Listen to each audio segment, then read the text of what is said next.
নমস্কার, রান্নাঘরে মহারাজে তোমাদের সবাইকে স্বাগত।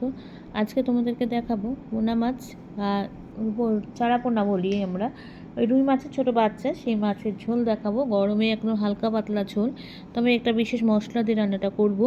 মাছগুলো কিন্তু আমি খুব ভালো করে জলে ধুয়ে নিয়েছি, আর একটু আঁশ থাকে, আঁশটাও কিন্তু ভালো করে ছাড়িয়ে নিয়েছি।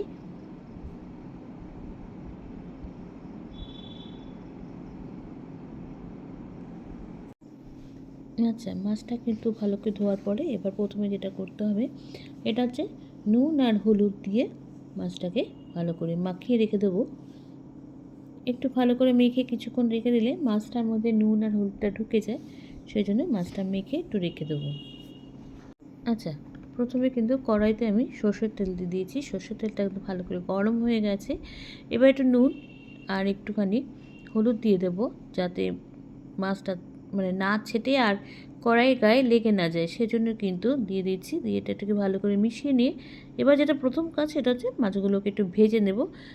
খুব কড়া ভাজবো না, আবার একটুখানি বেশি নরমও ভাজবো না, মোটামুটি মাছগুলোকে একটু ভালো করে ভেজে নেব। এবার দেখো মাছগুলো দিয়ে দিচ্ছি তেলের মধ্যে। আচ্ছা, মাছটা ভাজতে ভাজতে চলো একটা মশলা তৈরি করি, যে মশলাটার, যে সিক্রেট মশলাটার জন্য কিন্তু মাছটা এত সুন্দর হচ্ছে খেতে। আচ্ছা, বাটবো কিন্তু শিলপাটায়। প্রথমে এখানে আমি নিয়ে নিয়েছি সাদা জিরে, 2 চামচের মতো দিয়েছি সাদা জিরে, দিয়ে দিচ্ছি কালো জিরে, সাদা জিরে দিয়েছি, কালো জিরে দিয়েছি, আর দিয়ে দেবো ধনে, গোটা ধনে। এবার দিয়ে দিচ্ছি, দেখো গোটা ধনে দিয়ে দিয়েছি।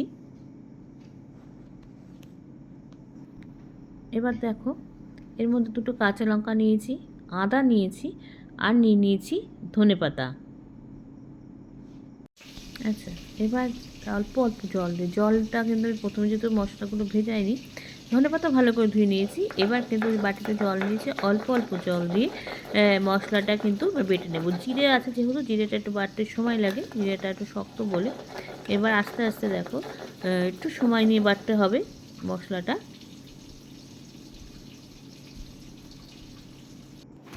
মশলাটা কিন্তু আমার বাটা হয়ে গেছে, খুব সুন্দর করে বেটে নিয়েছি। একটু কালো হয়েছে, কেননা কালো জিরে যেহেতু দেওয়া, সেই জন্য কালো জিরে আর ধনেপাতার জন্য কিন্তু মশলাটার রঙটা এরকম হয়েছে।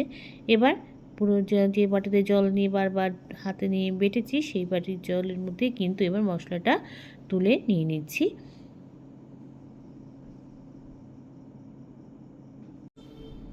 মাছ কিন্তু আমার ভাজা হয়ে গেছে। এবার ওই তেলে, আমি কিন্তু আর তেল দিইনি, ওই তেলেই কিন্তু এবার আমি মাছের ঝোলটা রান্না করব। আচ্ছা, প্রথমে দেখো এখানে আমি একটু ফোড়ন দিয়ে দিয়েছি, প্রথমে জিরে ফোড়ন দিয়ে দিয়েছি। আচ্ছা, এবার একটা লঙ্কা ফোড়ন দিয়ে দিয়েছি, জিরে আর লঙ্কা। আচ্ছা, ফোড়নে কিন্তু কাঁচা লঙ্কা ফোড়নটা কিন্তু খুব সুন্দর লাগে, কাঁচা লঙ্কা একটা সুন্দর একটা স্মেল বেরোয় কাঁচা লঙ্কা ফোড়ন দিলে। আমি তো একটু কাঁচা লঙ্কা ফোড়ন দিয়েছি। আচ্ছা, এবার দিয়ে দিচ্ছি টমেটো। টমেটোটা কিন্তু একটা গোটা টমেটো নিয়েছি, ওই টমেটো ভেজে নিই। আচ্ছা, এবার টমেটোটা কিন্তু আমার একটু ভাজা হয়ে গেছে, নরম হয়ে গেছে টমেটোটা। এবার কিন্তু আমি এর মধ্যে আলু দিয়ে দিলাম। আর হলুদটা কিন্তু দেখে মনে হচ্ছে হলুদ, তা না, মাছ যেহেতু ভেজেছি সেই জন্য কিন্তু হলুদটা তেলে রয়ে গেছে। আলু আর টমেটো কিন্তু আমি বেশ কিছুক্ষণ ভেজে নিয়েছি। এবার কিন্তু যে মশলাটা বেটে নিয়েছিলাম সেটা এবার দিয়ে দেবো। এই রান্নাটা কিন্তু এটাই বিশেষত্ব, আর কোনো কিচ্ছু দিতে লাগবে না, এটা দিয়ে কিন্তু ঝোলটা তৈরি হয়ে যাবে। এবার এটা কষানোর অপেক্ষা, এটা একটু ভালো করে কষাতে হবে, যেহেতু সবকটা কিন্তু কাঁচা মশলা, কাঁচা মশলা কিন্তু একটু কষাতে অনেক সময় লাগে। চলো একটুখানি বাটি ধোয়া জল দিয়ে দিলাম। এবার এটাকে কিন্তু কষাবো, তবে খুব হাই ফ্লেমে না, মিডিয়াম ফ্লেমে কিন্তু এটাকে খুব ভালো করে কষিয়ে নিতে হবে।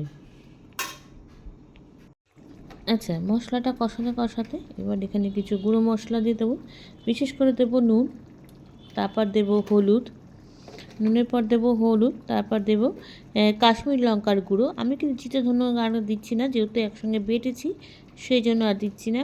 এই রান্নাটা ঝোলটা কিন্তু গরমের দিনে পেটের পক্ষে খুব ভালো। এখানে ঝিঙে, তারপরে সজনে ডাঁটা, সমস্ত কিছু দিয়ে করতে পারা যায়, কোনো অসুবিধা নেই। সবজি দিয়েও কিন্তু এই ঝোলটা খেতে খুব ভালো লাগে।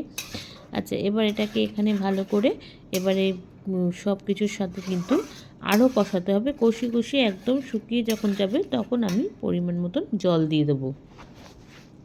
আচ্ছা, এবার দেখো মশলাটা থেকে দেখতে পাচ্ছি কষে কি একদম ভীষণ তেল ছেড়ে দিয়েছে মশলা থেকে। এবার কিন্তু আমি পরিমাণ মতন জল দিয়ে দেবো। জলটা কিন্তু ফুটন্ত জল। এবার আমার যতটা লাগবে জল দিলাম।